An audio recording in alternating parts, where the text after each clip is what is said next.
ഹൈദരാബാദിലെ രാമോജി ഫിലിം സിറ്റിയിൽ നിന്നും സിനിമാ കാര്യങ്ങളുടെ അടുത്ത ഘട്ടത്തിലേക്ക് ഞാൻ നിങ്ങളെ സ്വാഗതം ചെയ്യും. 1666 ഏക്കറിലായി പരന്നു കിടക്കുന്ന ഈ വിസ്മയ നഗരം ഭൂവിസ്തൃതി കൊണ്ട് ഗിന്നസ് ബുക്കിൽ സ്ഥാനം നേടിയതാണ്. തെലുങ്ക്, മലയാളം, തമിഴ്, ഹിന്ദി ചിത്രങ്ങൾ കൂടാതെ നിരവധി ഭാഷകളിലെ സിനിമകൾ ഇവിടെ നിരന്തരം ചിത്രീകരിക്കുന്നു. നഗരവും പട്ടണവും പാടശേഖരവും ജമീന്ദാർ മാളികകളും കൂറ്റനെടുപ്പുകളും പട്ടണത്തെരുവുകളും ഇവിടെ ബഹുഭാഷാ ചിത്രങ്ങളുടെ പശ്ചാത്തലമാകുന്നു.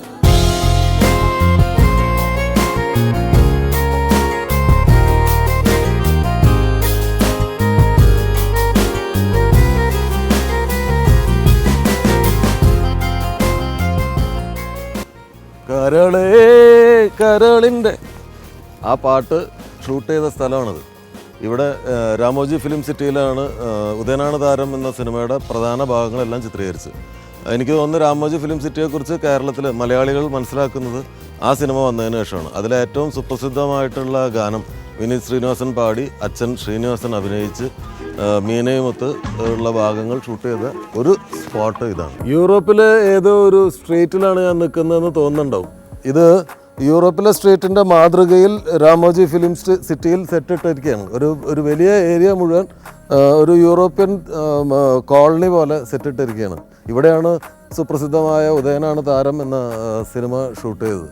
ഇത് ശരിക്കും ഒരു സ്വിറ്റ്സർലൻഡിലോ UK യിലെയോ അല്ലെങ്കിൽ മറ്റേതെങ്കിലും ഒരു യൂറോപ്യൻ രാജ്യത്തെ ഒരു കോളനി കണ്ടിട്ടുള്ള ആളുകൾക്ക് മനസ്സിലാവും ഇത് ശരിക്കും അതേ മാതൃകയിലാണ് ചെയ്തിരിക്കുന്നത്.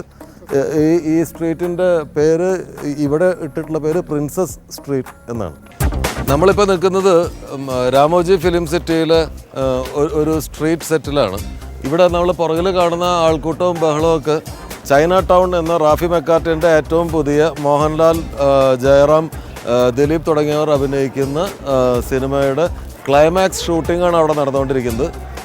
നമ്മളതിൻ്റെ പുറകുവശത്താണ് നിൽക്കുന്നത്. ഇത് മലയാള സിനിമയുടെ ഷൂട്ടിങ്ങാണ് ഈ നടന്നുകൊണ്ടിരിക്കുന്നത്.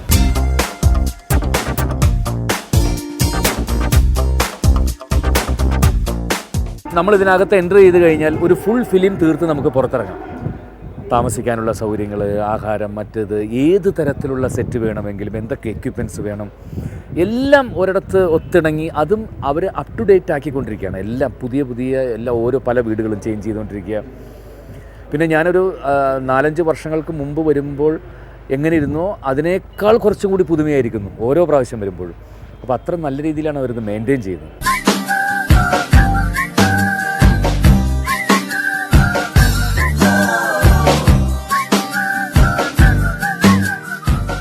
പിന്നെ ഇപ്പോൾ ഈ സിനിമ ചെയ്തുകൊണ്ടിരിക്കുന്നത് മോഹൻലാലും ദിലീപും ഒക്കെ അവരുടെ കൂടെയാണ് ഞാൻ ഒരുമിച്ച് വർക്ക് ചെയ്തത്. ഞങ്ങൾ 3 പേരാണ് ചിത്രത്തിൽ. അപ്പോൾ വൈകുന്നേരം ആയിക്കഴിഞ്ഞാൽ ലാലേട്ടനും ഞങ്ങളെല്ലാവരും കൂടിയിട്ട് ഒരു വാക്കിനിറങ്ങുക, അല്ലെങ്കിൽ രാവിലെ കുറേ നടന്നിട്ടൊക്കെ തിരിച്ചു പോവുക. ഇതൊക്കെ എനിക്ക് തോന്നുന്നു മോഹൻലാലിന് കുറേ വർഷങ്ങൾക്ക് ശേഷം ജീവിതത്തിൽ എവിടെയെങ്കിലും നടക്കാൻ പറ്റുമെന്ന് എനിക്ക് തോന്നിയിട്ടില്ല കേരളത്തിൽ.